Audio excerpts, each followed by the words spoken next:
महाराष्ट्राची उपराजधानी असलेल्या नागपुरात झालेला आहे हा हिंसाचार आणि त्यानंतर आरोप प्रत्यारोप या सगळ्याची दंगल। यातून काही मूलभूत सवाल निर्माण झालेत जे आज महाराष्ट्राला त्याची उत्तरे हवी आहेत। कुठले हे सवाल आहेत ज्याची आज आपल्याला चर्चा करायची आहे। बडे मुद्देच्या माध्यमातून आज आपण सवाल उपस्थित करतोय। नागपुरातली दंगल ही पूर्वनियोजित होती का? आज ज्या प्रकारचे संकेत गृहमंत्र्यांनी दिले खरंच तसं काही होतं का? आणि तसं असेल तर मग त्यांना ते आधी का कळलं नाही? कबरीचा वाद दंगलीपर्यंत का गेला हाही एक महत्त्वाचा सवाल आहे। गेल्या काही दिवसात कबरीवरून जी प्रक्षोभक वक्तव्य केली जात होती ती जबाबदार आहेत का? कबर खुलताबादला दंगल नागपुरात का? नागपुरात दंगल होण्यामागे वेगळं कारण आहे का? राज्यातल्या अनेक ठिकाणी आंदोलनं झाली मग नागपुरातच दंगल का? राज्यभरात आंदोलन मग नागपूर का पेटलं? कारण नागपूर हे देवेंद्र फडणवीसांचं आहे, त्यांना टार्गेट करायचं आहे म्हणून हे सगळं केलं जात आहे। अशा प्रकारची जी मांडणी केली जाते ती योग्य आहे का? बाबर ते कबर दंगली आपल्या सगळ्यांना परवडणार आहेत का? कारण एका बाबरीच्या नंतर सुरू झालेला देशातला हिंसाचार देशाला मागे घेऊन जाणारा ठरला। महाराष्ट्राला अस्थिर करण्याचा हा डाव आहे का? हा प्रश्न सुद्धा आज आपल्याला चर्चेला आणायचा आहे। प्रश्न महाराष्ट्राच्या दृष्टीने अतिशय महत्त्वाचे आहेत आणि या सगळ्या प्रश्नांची चर्चा करण्यासाठी आज दिग्गज पाहुणे आपल्या सोबत आहेत। आज माझ्या सोबत स्टुडिओमध्ये काँग्रेसचे मुख्य प्रवक्ते अतुल लोंढे जोडले गेले आहेत। अतुलजी स्वागत आहे तुमचं। त्यांच्या बाजूला भाजपचे मुख्य प्रवक्ते केशव उपाध्याय आहेत। केशवजी तुमचंही स्वागत आहे।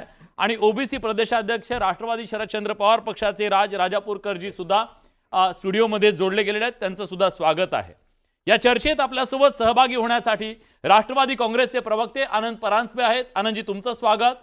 आणि मुस्लिम इन्फो सेंटरचे प्रमुख नौशाद उस्मानजी सुद्धा या चर्चेत सहभागी झालेत। नौशादजी तुमचं स्वागत। कोल्हापूरचे विश्व हिंदू परिषदेचे जिल्हाध्यक्ष कुंदन पाटील आपल्यासोबत जोडले गेलेत आणि नागपुरातून पत्रकार ज्येष्ठ पत्रकार विवेक देशपांडे सुद्धा या चर्चेत सहभागी झालेत। मी त्यांचं सुद्धा स्वागत करतोय। पण या चर्चेची सुरुवात मला करायची आहे नौशाद उस्मान यांच्यापासून।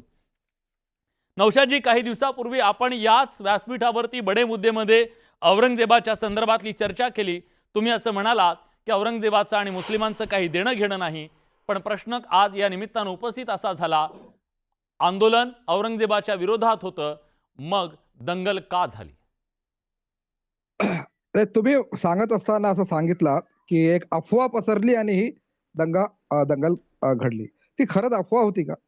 मग अफवा जर होती तर तुम्ही जो व्हिडिओ दाखवत होता आणि ती जी गलाफ ज्याला म्हणतात की चादर होतं ज्याच्यावर काबागृहाचा फोटो होता, ज्याच्यावर प्रेषित मोहम्मद सल्लल्लाहु अलैहि वसल्लम यांच्या मशिदीचा फोटो होता, त्याच्यावर कलमा कुराणाच्या आयती होत्या, ज्याच्यावर अल्लाह लिहिलेला होता, पैगंबर मोहम्मद सल्लल्लाहु अलैहि वसल्लम यांचं नाव लिहिलेलं होतं, ते सगळं ब्लर केलं तुम्ही। माझ्याकडे ते फोटो आहे, मी दाखवणार नाही, स्क्रीनशॉट आहे माझ्याकडे। ती अफवा होती का? मग ती अफवा होती तर तुम्ही तो व्हिडिओ का दाखवला? ती अफवा नव्हती, म्हणजे घटना घडली ना, ते आक्षेपार्ह होतं त्याच्यावरून दंगल घडली असं तुमचं म्हणणं आहे? नाही, तोच व्हिडिओ व्हायरल झाला त्याच्याकडे आणि त्याच्यानंतर जे आहे ते लोक जे आहे ते त्या औरंगजेबामुळे नाही चिडले, पैगंबराची विटंबना झाली, काबागृहाची विटंबना झाली, अल्लाची विटंबना झाली, कुराणाची विटंबना झाली, गलाफ म्हणतात त्याला, गलाफ। ठीक आहे, मी येतो तुमच्याकडे। त्यांचं एकदम म्हणणं आहे त्या लोकांना, एक मिनिट, त्या लोकांना माहित नसेल त्या अरबीत काय लिहिलेलं आहे, ला इलाहा इल्लल्लाह मुहम्मद रसूलुल्लाह, म्हणजे त्या सृष्टीकर्त्याशिवाय कोणी पूजा करण्यास योग्य नाही आणि मोहम्मद सल्लल्लाहु अलैहि वसल्लम अल्लाहचे प्रेषित आहेत। ठीक आहे, काबागृहाचा फोटो तर दिसतो ना, म्हणजे मदिन्याचं जे आहे ते काय नौशादजी मॅच्युरिटी परिपक्वता अपेक्षित आहे तुमच्याकडून? नाही कसली पद्धत आहे तुमची मला सांगा। काही म्हणजे मला एक मिनिट सांगा, ही कुठली परिपक्वता? आज वातावरण शांत होण्याच्या मार्गावर आहे, सगळ्या गोष्टी नीट होण्याच्या मार्गावर आहे। तुमच्या अशा विधानांनी पुन्हा एकदा महाराष्ट्रात जे मगाशी विलास तुमचं विधान महाराष्ट्र पेटवण्याचा प्रकार आहे, महाराष्ट्र पेटवण्याचा प्रकार आहे, ही विधान अशा पद्धतीने काय सगळ्या पाहुण्यांना विनंती करतो, आज ही चर्चा आपल्याला का करायची आहे? हे अशा पद्धतीने खरं तर जी आग विझलेली आहे त्या विझलेल्या आगीवरती कुणी पोळ्या शेकता कामा नये हा महाराष्ट्र। एक मिनिट, मी बोलतो, मी सांगतो त्यांना, मी सांगतो एक मिनिट। नौशादजी, या कार्यक्रमाच्या माध्यमातून खरं तर आज जे महाराष्ट्रात घडलंय ते या तोंडातल्या शब्दांनी सुद्धा काही अंशी घडलेलं आहे, हे मान्य करावं लागेल. काही बोललेलं नाही. नाही नाही नाही, आपण सगळे काळजी घेऊया. मी म्हणतो आपण काळजी घेऊया. बिलकुल, मी ते फोटो दाखवले नाही. फोटो नको, भाषा नको, थोडी परिपक्व दाखवा. महाराष्ट्र पेटवण्याचा प्रयत्न करू नका. विलास मी हे सांगायचा प्रयत्न करतोय मगापासून. ठीक आहे, नौशाजी बोला, नौशाजी बोला, नौशाजी बोला. हा बघा, मस्सा जोगचे फोटो दाखवण्यात आले, ते आक्षेपार्ह नव्हतं. ब्लर केले पण दाखवले, ठीक आहे. त्याच्यावर बोलण्यात आलं, पूर्ण विधानसभेमध्ये ती पूर्ण घटना जी आहे ते बोलण्यात आली, बोलले ते, तेव्हा आक्षेपार्ह नव्हतं. मुसलमान जेव्हा आपल्या व्यथा मांडतो की ती अफवा नाहीये, ती घटना घडली होती, अफवा म्हणजे मुसलमान वेड लागलं होतं आणि ते विनाकारण त्यांनी दंगली पसरवल्या, अशा प्रकारचं झालं. घटनेचं मुळात तुमच्याकडे याची ऑथेंटिसिटी काय, तुम्ही कशाच्या ऑथेंटिक आहे सांगताय. पहिला प्रश्न, पहिला खोटा आहे, पहिला थांबवा. पहिल्यांदा 1 मिनिट, ही जबाबदारी सगळ्यांची आहे. या पद्धतीने विधान करून, या प्रकारची चर्चा करून महाराष्ट्रामध्ये पेटवण्याचा प्रयत्न करू नका. हा महाराष्ट्र खरं थोडंच आहे. मी दोघांनाही थांबवतोय, मला दोघांनाही थांबत. विश्व हिंदू परिषद, एक मिनिट, भाषा ज्या पद्धतीची विधान मी सांगितलं नाही, ते सगळ्यांनाच आहे, ते सगळ्यांना. नौशाजी, आता यामध्ये विश्व हिंदू परिषदेचं हे आंदोलन होतं. विश्व हिंदू परिषदेनं आज त्यांची प्रेस कॉन्फरन्स घेतलेली आहे. विश्व हिंदू परिषदेचे आता प्रवक्ते त्यांच्या सोबत आहेत आणि मी त्यांना विचारणार आहे. कुंदन पाटीलजी, आक्षेप हा आहे, त्यांचं म्हणणं आहे औरंगजेबाच्या बद्दल आंदोलन केलं, त्याच्या विरोधात आंदोलन केलं, हा आक्षेप नव्हता. आक्षेप हा होता की त्या ठिकाणी ज्याला मुस्लिम धर्मीय मानतात अशा प्रकारच्या गोष्टी चुकीच्या तिथे घडल्या, त्याला आक्षेप होता. खरंच असं काही तुमच्या हातून घडलं का? सगळ्यात पहिलं समजून घेण्याची बाब अशी आहे की त्या ठिकाणी असं काही झालंच नाही. तरी सुद्धा त्या ठिकाणी त्याच्यावरती गुन्हा दाखल केलेला आहे. त्या गोष्टीचा पूर्ण तपास होईल आणि तपासा अंती जे काही सत्य आहे ते सगळ्यांच्या समोर येईल. त्या ठिकाणचे व्हिडिओ प्रसार माध्यमांच्या मधूनही प्रकाशित झालेले आहेत. त्याच्यामध्ये सरळ सरळ दिसतंय त्या ठिकाणी फक्त ते हिरवं कापड होतं, त्याच्यावरती अशा कोणत्याही कलमा नव्हत्या. तर सगळ्यात महत्वाचा मुद्दा हा आहे की औरंगजेबाला हे जे आयडॉल मानतात आपला, तर मी कुराण मधली काय सूरा अल इस्रा 17:23 ही काय म्हणते, तुझ्या प्रभूने आदेश दिला आहे की केवळ त्याचीच उपासना कर आणि आई वडिलांशी चांगुलपणाने वाग. जर त्यापैकी एक ऐकू येत नाही मला, कुंदनजींचा आवाज आपल्यापर्यंत पोहोचत नाही. मी पुन्हा पोहोचले तर त्यांच्याही सन्मानाने वाग. नाही, मी मुद्दा क्लिअर करतो की वारंवार या औरंगजेबाच्या कबरीवरून वाद उद्भवतो आणि त्याला हे सुफी संत म्हणून पुजतात. मी माहिती घेतली त्या ठिकाणी काल, काही प्रसार माध्यमातून काही माहिती कोण म्हणलं पुजतात ते, पूजा होते हे कोणी सांगितलं? कोणत्याही पद्धतीने प्रशासनाचा खर्च केला जात नाही. तर तुमच्या माहितीसाठी सांगतो, त्या ठिकाणी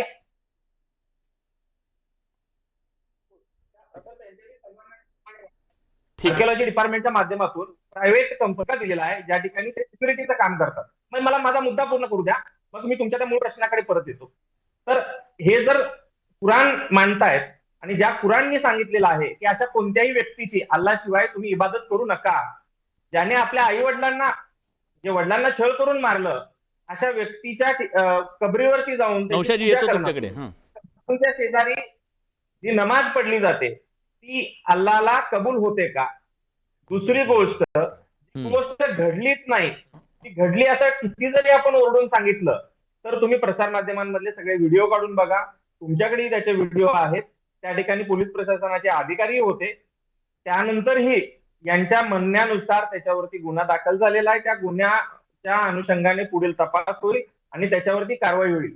परत यांनी ते असं झालं आणि तसं झालं असं सांगून समाजाला मी उत्तर घेतो. मला वाटतं त्यांची बाजू सुद्धा त्यांना मांडायला वेळ दिला पाहिजे.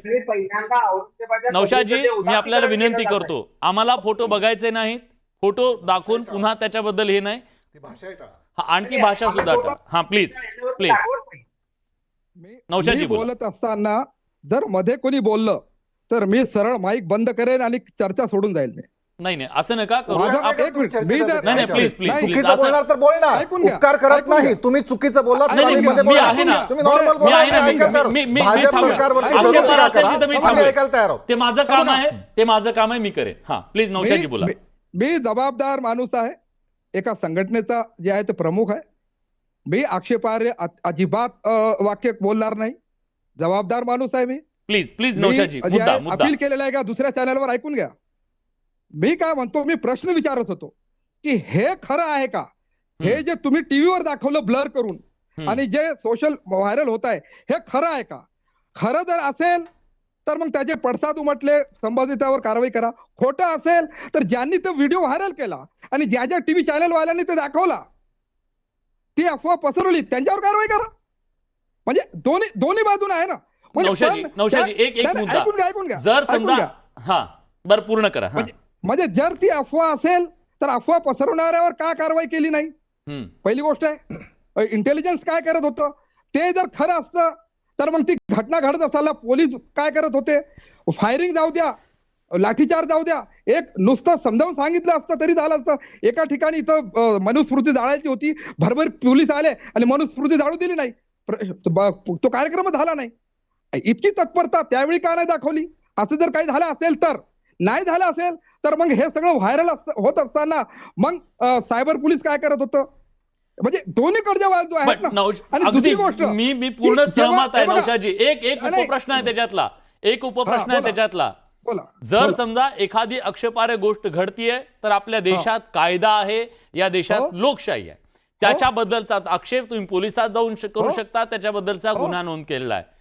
पण केवळ एका अफवेवरती एक शहर जाळण्याचा अधिकार कुणाला दिला? कुणी कुणाला दिला? गुन्हा नोंद केव्हा झाला? जेव्हा पोलीस स्टेशन पर्यंत लोक गेले, लोकांना जावं लागलं पोलीस स्टेशन सुप्रीम कोर्टाचं. एक मिनिट ऐकून घ्या, मला बोलू द्या. सुप्रीम कोर्टाचं जे ऑर्डर आहे की स्वतः सीओ मोटो घेऊन पोलिसांनी स्वतः हस्तक्षेप करून जे आहे अशा घटनाला पायबंद घातला पाहिजे. नाही घातला तर ते कंटेम्प्ट ऑफ कोर्ट होईल, पोलिसावर कारवाई केली जाईल. स्पष्ट आहे. लोकांना तुम्हाला जे आहे ते जावं लागतं पोलीस स्टेशन पर्यंत, आंदोलन करावं लागतं. किती म्हणजे हे फेल्युअर आहे. ठीक आहे, मी विचारतो, मी सत्ताधाऱ्यांना विचारणार आहे त्याच्याबद्दल. राजीनामा देण्याची गरज आहे. ठीक आहे, मी सत्ताधाऱ्यांना विचारतो. आता ज्या प्रकारची मांडणी त्यांनी केली केशवजी, यामध्ये पोलिसांचं अपयश दिसतंय. सुनियोजित असेल तर तिथं विरोधक असं स्पष्ट शब्दात सांगतायत की तुम्हाला का कळलं नाही? मग तो इंटेलिजन्स फेल्युअर आहे का? पोलिसांचं फेल्युअर आहे का पोलीस तिथं पोहोचले नाहीत?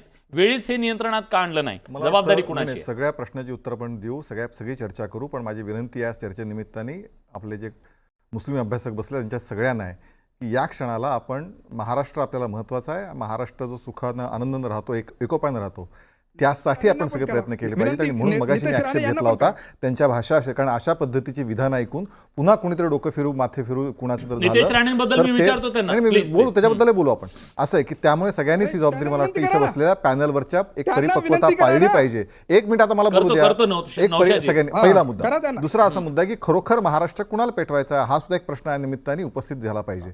एक सकाळी खरं म्हणजे काल एकमेव नागपूर त्या दिवशी झालं का आंदोलन विश्व हिंदू परिषदचं.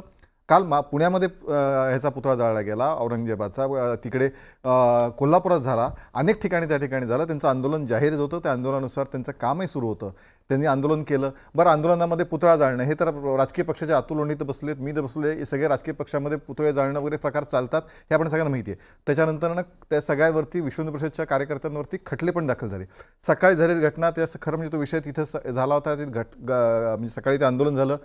संध्याकाळी अचानकपणे सगळ्या पद्धतीने तोंडावरती मास्क लावून, तोंडावरती कापडं बांधून, म्हणजे ते लोक अचानक कशी येतात?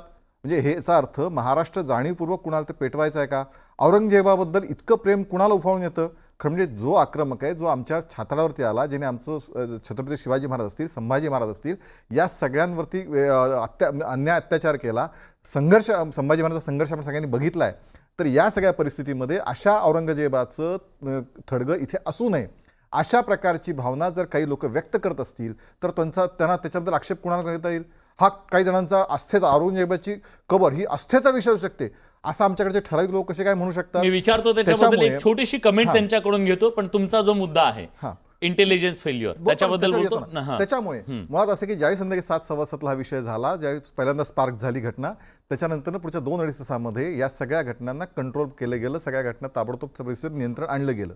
आता या घटनेमध्ये फेल्युअर आहे का? मला असं वाटतं की मुख्यमंत्र्यांनी आज विधानसभेत सांगितलं या घटनेची सखोल चौकशी करतोय आणि जो कोणी याच्यामध्ये जबाबदार असेल त्याच्यावरती आपण कारवाई करू. ते कारवाईचे पडसाद दिसायला लागलेत पुढच्या 2 दिवसात. तेही जर खरंच त्याच्यामध्ये इंटेलिजन्स फेल्युअर असेल, ती माहिती दिली नसेल, तिथं कुणी असेल त्याचा मुलाहिजा बाळगला जाणार नाही. पण या निमित्ताने महाराष्ट्रातल्या प्रत्येकाने विचार करण्याची गरज आहे की या पद्धतीने औरंगजेबाचं म्हणजे एक कुणीतरी तिकडे परदेशामध्ये काहीतरी घटना घडते एखाद्या समाजाबद्दल आणि त्याचे मुंबईत इथे व्हिटीला मोठा मोर्चा निघतो. तुम्हाला आठवत असेल त्यावेळी पण पोलिसांवरतीच हल्ले झाले होते ज्यावेळी आझाद मैदानामध्ये ज्यावेळी मोर्चा तो निघाला होता. काय संबंध होता इथे याच्यामध्ये निर्णयाचा? पण तरी तो निघाला. पण अशा पद्धतीने पोलिसांवरती हल्ले करण्याचं, त्यांना मारहाण करण्याचं कारण काय होतं? ज्या पद्धतीच्या गाड्या जाळण्यात आल्या ती तक्रार तुम्हाला नोंदवता आली, त्याबद्दल विचार करता आला असता. मी त्याच्याबद्दल पण घेतो. नौशाजी, मी येतो तुमच्याकडे. मला दुसऱ्या पाहुण्यांना चर्चेत घेऊ द्या. मी येतो तुमच्याकडे, तुम्ही तुमचं म्हणणं मांडा. मी विरोधकांना या चर्चेत घेतोय. तुम्ही या सगळ्या घटनाक्रमाकडे कसं पाहताय? सरकार म्हणतंय पूर्वनियोजित आहे, मग असेल तर कोण असेल? तुम्हाला काय वाटतं? पहिल्यांदा अतुलजी तुम्ही बोला, नंतर राजापूरकरजी. एक तर मी नागपूरचा आहे, माझा जन्म नागपूरमध्ये झाला, माझं शिक्षण नागपूरमध्ये झालं आणि ज्या भागामध्ये ही दंगल झाली त्या भागात माझं बालपण गेलं, कारण माझा आजोळ तिथे आहे. आमच्यासाठी ही नागपूरकरांसाठी क्लेशदायक दुःखदायक घटना आहे की आमच्या नागपूरमध्ये धार्मिक तिरडीवरनं दंगल झाली. आम्ही कधीच नाही पाहिली. देशभरात वेगवेगळ्या प्रकारे काही काही घडत असताना नागपूर हे शांत राहिलं आणि तिथे अशा गोष्टी जेव्हा घडल्या, विशेषतः जिथे रामनवमीला रामाचा रथ जो पोद्दारेश्वर मंदिरातून निघतो, त्या पोद्दारेश्वर मंदिराच्या रस्त्याच्या पलीकडे मोमीनपूर आहे. तिथले मुस्लिम बांधव येतात आणि सोबत तो रथ जो आहे तो ओढला जातो. इकडे सक्करदऱ्याला संत ताजुद्दीन बाबा हे सुफी संत आहे, त्यांचे फॉलोअर्स हे हिंदू जास्त आहेत. 26ला उरुसाला जो संदल येतो मोठ्या ताजबागमधनं, ते मुस्लिम लोक घेऊन येतात आणि तो छोट्या ताजबागला येतो. तिथे सगळे हिंदू मुस्लिम मिळून जे आहे तो सगळ्या गोष्टी तो उत्सव जो आहे तो सगळा साजरा होतो. अशा पद्धतीचं माझं नागपूर आहे, ज्याच्यावर मला बिलकुल दृढ विश्वास आहे. ज्या लोकांनी हिंसा केली असेल त्या लोकांवर कारवाई नक्कीच झाली पाहिजे. फेल्युअर आहे का? तर प्रथम दर्शनी आपल्याला दिसतं की फेल्युअर आहे. जर पूर्वनियोजित म्हणजे 2 स्टेटमेंट आले, पहा सरकारमधला गँगवॉर कसा आहे. मुख्यमंत्री हे नागपूरचे आहे, मुख्यमंत्री स्वतः गृहमंत्री आहे. त्यांनी स्टेटमेंट दिल्यानंतर एकनाथ शिंदेंना स्टेटमेंट देण्याची काय गरज होती? पण त्यांनी पण ते स्टेटमेंट दिलं. दोघांनी स्टेटमेंट दिलं. एकसारखंच वाचलं, काही त्यामध्ये अंतर नव्हतं, पण दोघांनी स्टेटमेंट दिलं. मग मला एक सांगा की बा ते देवेंद्र फडणवीसांचं नागपूर होतं म्हणून असं झालं. मग देवेंद्र फडणवीसांना रोज जे ब्रीफिंग होत असतं, आपल्याला कल्पना असेल गृहमंत्र्यांना रोज ब्रीफिंग असतं पोलिसांचं, मग त्या ब्रीफिंगमध्ये ह्या गोष्टी आल्या नाही का? दुपारी सगळ्या गोष्टी घडल्या होत्या, मग दुपारी घडल्यानंतर संध्याकाळी ह्या घडू देण्यात आल्या का? कारण की तिथले जे आमदार आहेत, प्रवीण दटके आमचे चांगले मित्र आहे, आम्ही सगळेच तिथे गुन्ह्यागोविंदात राहतो, काही आम्हाला असा प्रॉब्लेम नाही नागपूरमध्ये. त्यांनी सांगितलं की 2 तास उशीर लागला पोलिसांना. हाकेच्या अंतरावर कोतवाली पोलीस स्टेशन आहे, जिथे DCP बसतात, ACP बसतात, PI बसतात. हाकेच्या अंतरावर डाव्या बाजूला, म्हणजे जर आपण महाराजांच्या पुतळ्याकडे उभं राहिलो असं बघून तर आपल्याला शुक्रवारीच्या बाजूने तर आपल्या लक्षात येईल की डाव्या बाजूला हाकेच्या अंतरावर गणेशपेठ पोलीस स्टेशन आहे, हाकेच्या अंतरावर गडकरींचं घर आहे. असं कधी होतच ना. आणि तिथली जॉग्राफी जी आहे ते छोटे रस्ते आहे. एक महाल कल्याणेश्वर मंदिरांकडनं येणार आहे, एक रस्ता चिटणीस पार्ककडनं येणार आहे, एक आणि तिथे भाजपचं आणि काँग्रेसचं पण ऑफिस आहे आणि पुष्कळ वर्षाचे ऑफिसेस आहेत. ते देवड्या भवन असेल किंवा भाजपचं ऑफिसला आता ते बनून राहिलं. ऐकून घ्या, हे सांगणं आवश्यक यासाठी आहे की बा ह्या गोष्टी घडत असताना त्या थांबवता आल्या असत्या वेळेवर, त्या थांबवल्या गेलेल्या नाही आहे. आता म्हणतात की अफवा आहे की सत्यता आहे. ठीक आहे, अफवा होती इमिजिएट.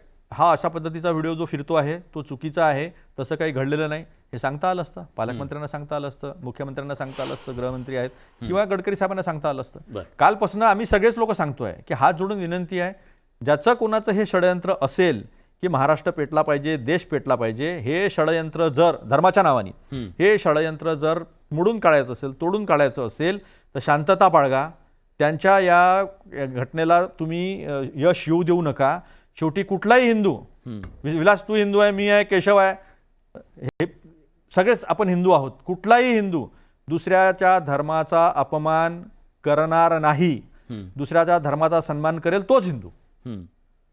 त्यामुळे ह्या सगळ्या एवढ्या गोष्टी क्रिस्टल क्लिअर असताना अशा जर पसरल्या होत्या तर ज्या काही इन्स्ट्रक्शन पहिले यायला पाहिजे होत्या की हा जो व्हिडिओ फिरतोय हा चुकीचा आहे, असं काही घडलेलं नाही, आम्ही कारवाई करतो आहे, अशा पद्धतीचा तुम्ही का चांगली गोष्ट व्हायरल नाही केली? ठीक आहे, याच्यामध्ये लॅप्सेस दिसतात की नाही दिसत? लॅप्सेस दिसतात असं पॉलिटिकल तुमचं- पार्टी हां. म्हणून तुम्ही विरोधक नका म्हणू आम्हाला. हां. याच्यामध्ये कोणी विरोधक नाही हां. आहे. याच्यामध्ये आम्ही सोबत आहे, कारण आपला समाज दुभंगला नाही पाहिजे. मानसिक विभाजन झालेलं आहे, कोणी अमान्य करू शकत नाही. दंगलीचा फायदा कोणाला होतोय सगळ्या देशाला माहिती आहे. पण अशा परिस्थितीमध्ये सगळ्यांनी एकत्र उभं राहिलं पाहिजे. हे लॅप्सेस जे आहे ते काढले पाहिजे. याच्यामध्ये सत्ताधारी म्हणून सुद्धा पण लॅप्सेस तुम्हाला आहे. काय सुचवायचं? सरकार त्यांचं आहे ते कशाला करतील तसं? अरे मग थांबवण्याचं कोणाचं काम आहे? हा, जेव्हा तुम्हाला माहिती आहे अफवा पसरून राहिली तर सायबर सेल झोपला होता का?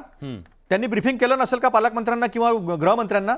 मग गृहमंत्र्यांनी इमिजिएट येऊन टीव्हीवर येऊन एवढे मोठे माध्यम आहे आता, पहिल्यासारखं तर काही राहिलं नाहीये. इमिजिएट त्यांनी तेव्हा का नाही सांगितलं? राजापूरकरजी. हे काय आक्षेप नाही कोणावर.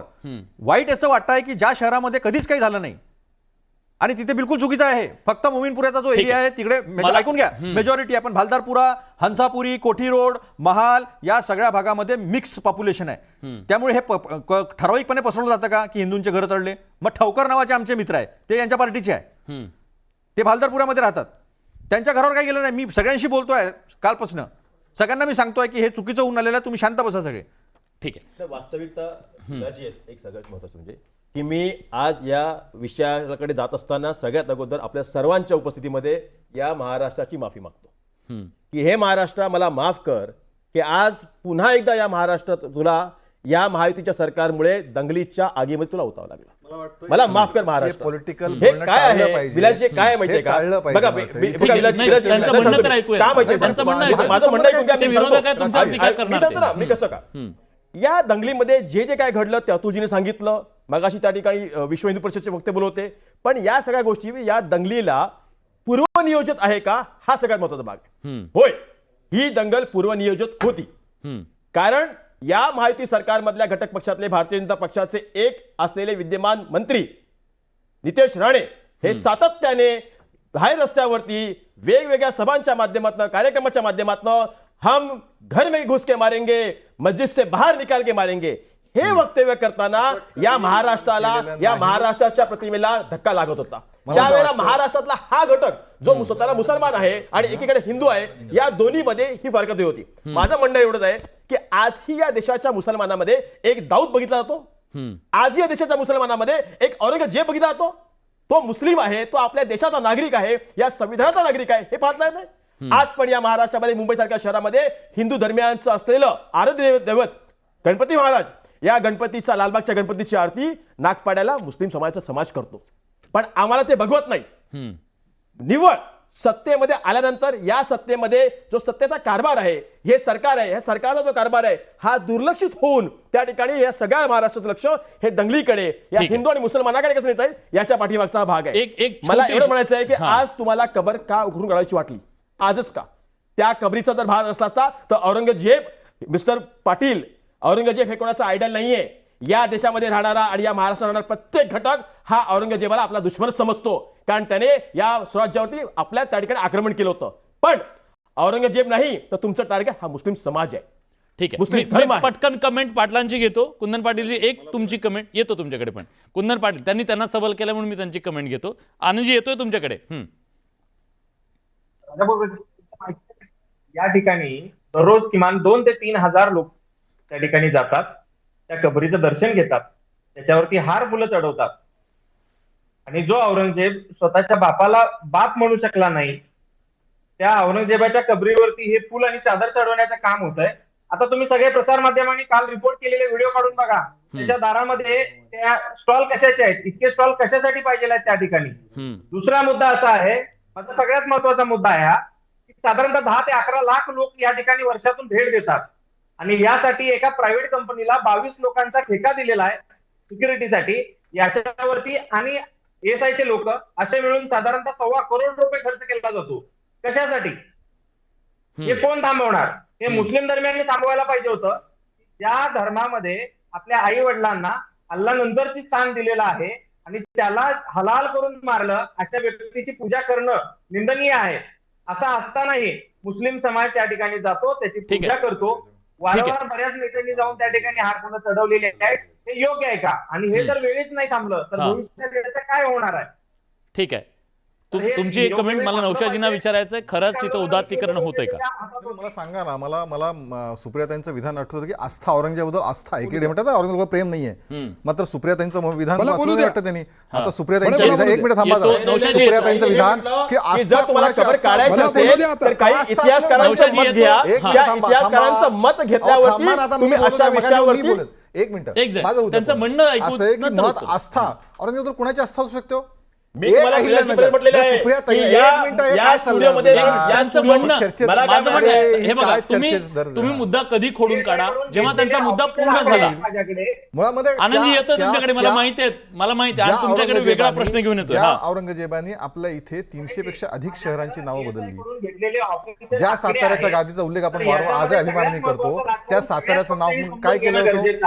आजमतारा. 1909 साली तत्कालीन ब्रिटिश सरकारने याला संरक्षित स्मारकाचा दर्जा का दिला? तर ब्रिटिशांनी सत्ता जी हस्तांतरित करून घेतली ती मराठ्यांच्याकडून करून घेतली. छत्रपती संभाजी महाराजांचं स्मारक त्या ठिकाणी होतं, छत्रपती शिवाजी महाराजांचं स्मारक होतं, त्याला प्रोटेक्टेड मॉन्युमेंटचा दर्जा त्यांनी दिला नाही. बाजीराव पेशवे साहेबांचं त्या ठिकाणी स्मारक होतं, पण अशा कोणत्याही सगळे ब्रिटिशांचे काम करा. ब्रिटिशांचे जेवढे चिन्ह आहेत, ब्रिटिशांचे सगळे चिन्ह ठीक आहे. मी कुंदननी विचारतो विशाळगडावरती औरंगजेबाची कबर होती का कुंदनजी? त्यावेळेला जे इतक्या मोठ्या संख्येने लोक तिथे गेली आणि त्यांनी त्या समाजाला मारहाण केली, त्यांची घरं जाळली, राजापूरकरजी त्यांचा मुद्दा आहे, उत्तर द्यावं लागेल तुम्हाला. त्यांचं म्हणणं आहे औरंगजेबाच्या कबरीला जर राष्ट्रीय स्मारकाचा तिथं तुम्ही देत असाल तर मग संभाजी महाराजांच्या का नाही? आज ही तुम्हाला मी सांगतो, या चॅनेलवर सांगतो की औरंगजेबाचे आणि औरंगजेबाच्या प्रवृत्तीची आम्ही कधी त्याचं उदात्तीकरण केले नाहीये आणि करणारी नाही. हा तो महाराष्ट्र नाहीये. मग संभाजी महाराजांचं जे स्मारक आहे ते कुठं आहे आणि त्याला तो दिला का एसआयचा दर्जा? सांगा. बघा, एक लक्षात ठेवा, शेवटी सरकार चालत असताना हे बघा, एक लक्षात ठेवा कुंदनजी, एक मिनिट, सरकार चालत असताना या सगळ्याच्या बाबतीमध्ये भूमिका घेण्याचा त्या ठिकाणी अधिकार हा सरकारला असतो, पण त्यासाठी इतिहासकार असतात, इतिहासकारांची मतं जाणून घ्यायची असतात. मला सांगायची गोष्ट एवढीच आहे, एक मिनिट पूर्ण करतो. ठीक आहे. मला काय गोष्ट आहे की तुम्ही कबरीचा वाद हा दंगलीपर्यंत का दिला? तुम्हाला दंगल घडवायची होती का? कुंदनजी एक नाही, हे बघा कुणालाही त्या गोष्टीबद्दल प्रेम वाटण्याचं गरज नाही. द्वेष हिंसा याच्याबद्दलही प्रेम वाटण्याचं गरज नाही. इतिहासामध्ये जाऊ नका. मग उदयभाननी संभाजी महाराजांना मारलं औरंगजेबाच्या सांगण्यावरून. ज्या मानसिंगांचा परिवार औरंगजेबाकडनं, मुघलांकडनं, अकबरांकडनं लढला महाराणा प्रतापाच्या विरोधात, ते तुमच्या इथं उपमुख्यमंत्री आहे. या इतिहासात जाऊ नका. मग सोनेरी 6 पानं पण येतील, बंच ऑफ थॉट पण येईल, ते आणू नका. आज आपलं कर्तव्य हे आहे. आज आपलं मग नाही हे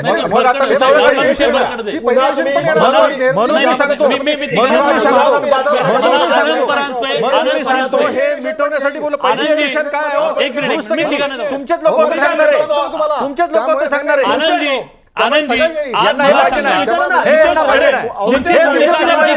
हे बीजेपीला पाहिजे नाही. तुमची भूमिका नेमकी काय पाहिजे नाही. तुमच्या महाराष्ट्रामध्ये नितेश राणेंना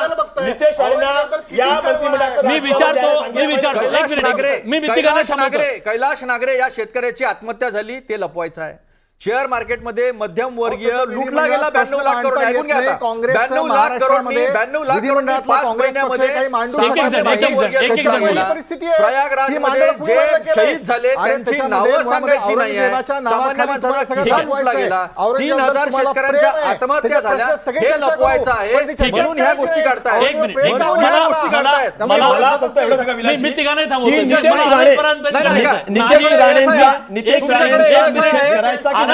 दर्जा तुमच्याकडे दोन्हीकडे सरकार आहे. काढून टाका ना कबर. काढून टाका कबर तुम्ही. काढून टाका. हे साहेब तुमच्याकडे आहे. केंद्रामध्ये सरकार तुमचं, राज्यामध्ये सरकार त्यांना पाहिजे ना. छत्रपती शिवाजी महाराजांना बदनाम या दंगलीला विचारतो प्लीज हे लोक कोरटकरला प्रोटेक्शन देतात. सोलापूरकरला प्रोटेक्शन देतात. हे त्या पुरोहितला प्रोटेक्शन देतात. जर नितेश राणेंनी सांगतात प्रेक्षकांना ऐकायला जात नाही. प्लीज पुरोहित ज्यांनी छत्रपती शिवाजी महाराजांचा संसदेत अपमान केला, त्याचा प्रोटेक्शन दोघांना किती आहे? काँग्रेस राष्ट्रवादी किती छत्रपती शिवाजी महाराजांची बदनामी करणारे लोक, एक मिनिट शिवाजी महाराजांची बदनामी करणारे लोक. मी सगळ्यांना थांबवतोय. मला या चर्चेमध्ये आनंद परांजपे यांना हे विचारायचं आहे, तुमच्या मित्रपक्षातला एक सरकारमधला एक मंत्री सातत्यानं वादग्रस्त वक्तव्य करतोय, तुमचे काही आमदार आहेत ते त्यांच्यावर वक्तव्य करतायत, याचा अर्थ तुम्ही त्याच्याशी सहमत नाहीत असं दिसतंय. नितेश राणेंमुळे तुमची अडचण होतीये का?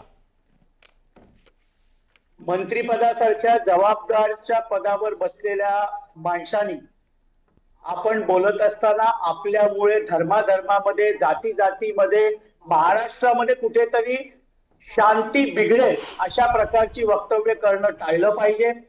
सातत्याने छत्रपती शिवाजी महाराजांच्या सैन्यामध्ये कोणी मुसलमान नव्हतं अशा प्रकारचं वक्तव्य त्यांनी केलं. औरंगजेबाबद्दल कोणालाही या महाराष्ट्रामध्ये आस्था असण्याचं कारण नाही, त्याचं उदात्तीकरण देखील कोणीही महाराष्ट्रामधला माणूस करणार नाही. पण मंत्रिपदावर बसल्यानंतर आपण प्रक्षोभक वक्तव्य करणं टाळलं पाहिजे आणि याबाबत राष्ट्रवादीचे राष्ट्रीय अध्यक्ष माननीय अजितदादा पवार साहेबांनी देखील स्पष्ट भूमिका केली. आता नागपूर शांत होणं हे महत्वाचं आहे. माननीय मुख्यमंत्री देवेंद्र फडणवीस साहेब यांनी दावोसला जाऊन जी काही इन्व्हेस्टमेंट आणली ही मिहानमध्येही येणार आहे, बीटीबीडीच्या MIDC मध्ये पण येणार आहे आणि महाराष्ट्रामध्ये जर अशा प्रकारचं वातावरण राहिलं तर भविष्यामध्ये कुठल्याही प्रकारची इन्व्हेस्टमेंट महाराष्ट्रामध्ये येणार नाही.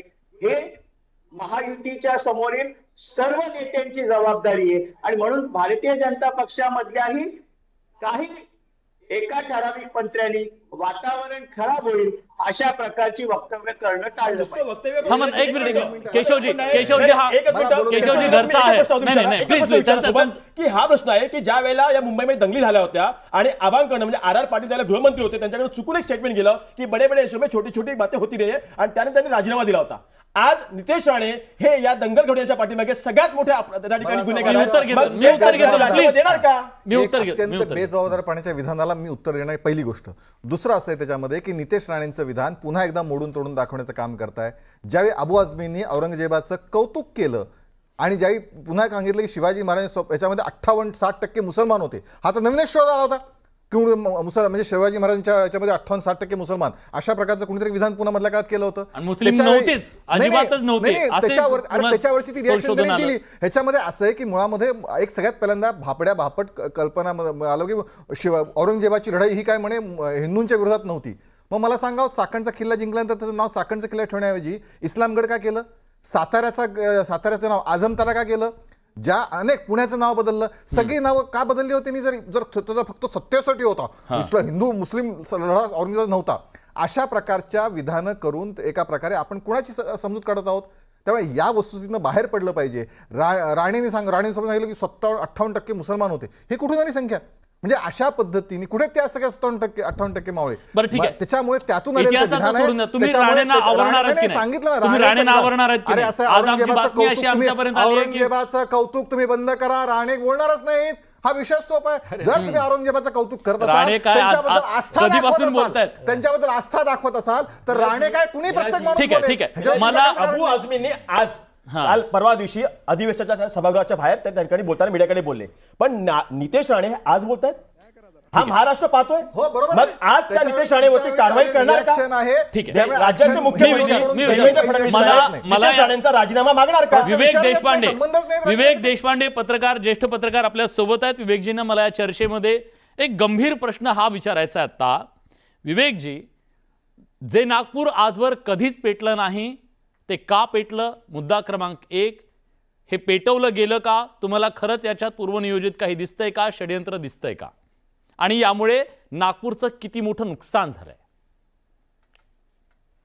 यापूर्वी जी चर्चा झाली त्याच्याबद्दल मला जर 2 मिनिटं बोलण्याची परवानगी दिली तर मला काही मुद्दे मांडायचे. असं आहे की किती मुसलमान औरंगजेबाचे फॉलोअर्स आहेत, असतील काही बोटावर मोजण्या इतके, पण याचा अर्थ पूर्ण मुस्लिम समाज हा औरंगजेबाचा समर्थक आहे असं मानून त्या समाजाविरुद्ध एक कुभांड उभं करायचं हे कितपत योग्य आहे? आता त्याच न्यायाने आपण जर बघितलं तर परशुरामाला मानणारे ब्राह्मण आहेत. ज्या परशुरामाने 24 वेळा पृथ्वी निक्षत्रिय केली त्याची जयंती मनवणारे, त्याच्याबद्दल अभिमान बाळगणारे ब्राह्मण आहेत, तर त्याची जयंती तुम्ही बॅन करा. मग ती बॅन केली पाहिजे, कारण क्षत्रिय आपलेच होते, हे हिंदूच होते. त्यांना 24 वेळा या पृथ्वीवरून ज्यांनी खतम केलं त्या परशुरामाची जयंती कशी काय मनवली जाते आपल्या देशामध्ये? त्याच्यावर तुम्ही बॅन आणणार का? असले प्रश्न पण निर्माण होतात आणि त्या प्रश्नाची उत्तर यांच्याजवळ नसतात.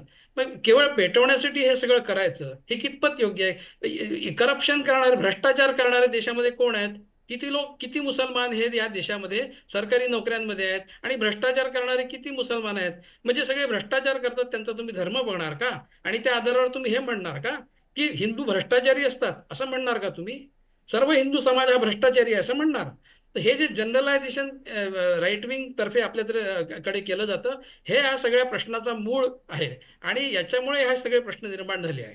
तर आपण रावण हा ब्राह्मण होता म्हणून रावणाबद्दल आदर असलेले ब्राह्मण आहेत आणि रावणाने सीतेला हातही लावला नाही ही गोष्ट रावणाची क्वालिटी म्हणून सांगण्याचं लोक आहे. ते चांगलं आहे, ते योग्य आहे, बरोबर आहे, ते काही चूक नाही. तर औरंगजेबाच्या काही क्वालिटीज असतील की नाही? तो माणूस 100% वाईट होता का? त्याचे 2-4 चांगले गुण समजा कोणी सांगत असेल तर तुम्ही काय त्याला म्हणाल की हा देशविरोधी आहे असं म्हणाल? असं हे सगळे जे जनरलायझेशन आहे हे स्वीपिंग स्टेटमेंट्स अशा प्रकारे आपल्या राईट विंग तर्फे केले जातात. हे सगळे या प्रॉब्लेमचं मूळ आहे. नागपूरचा प्रश्न अतुलजींनी सांगितलं की नागपूर हे खऱ्या अर्थाने कॉस्मोपॉलिटन शहर होतं आजपर्यंत, ते आज राहिलं नाही. आज कोणामुळे राहिलं नाही हा एक प्रश्न आहे. गेल्या 2-3 वर्षापासून महाराष्ट्रामध्ये सकल हिंदू सेना का समाज अशा नावाने जे सगळं प्रकरण चालू आहे ज्याच्यामध्ये जे तथाकथित संत आणि भाषणं करतात, प्रक्षोभक भाषणं किती होतात आहे गेल्या 5 वर्षामध्ये महाराष्ट्रात किती झाले? तुम्ही एका फक्त कुठल्या तरी अबू आझमनी 2 वाक्य म्हटले तर त्याच्यावर इतकं रान माजवता. तर नितेश राणे ही आयडियल केस अरेस्टची आहे. हो, कायद्याच्या विरोधात बोलतात हे सगळे. कायदा जर तुम्ही apply केला तर म्हणतात एकांगी arrest पद्धतीने करा. वेगळं म्हणतायत. मला सांगा एक मिनिट, रावणाचा पुतळा दरवेळी आपण जाळतो, रावणाचं समर्थन कोणी करत नाही. नंबर 1, परशुरामाची किती मंदिर आहेत त्याच्यावर किती टाकायची? मुळामध्ये अशा पद्धतीने एकांगी मांडणी जर विवेकानंद करणार असतील तर त्यांची लखलाप त्यांना. पण या एकांगी मांडणीतनं फक्त एकाच ठिकाणची नौशाजीने एक मुद्दा मांडायचा. नौशाजी प्लीज, एकांगी पद्धतीने मांडायचं. ठीक आहे नौशाजी.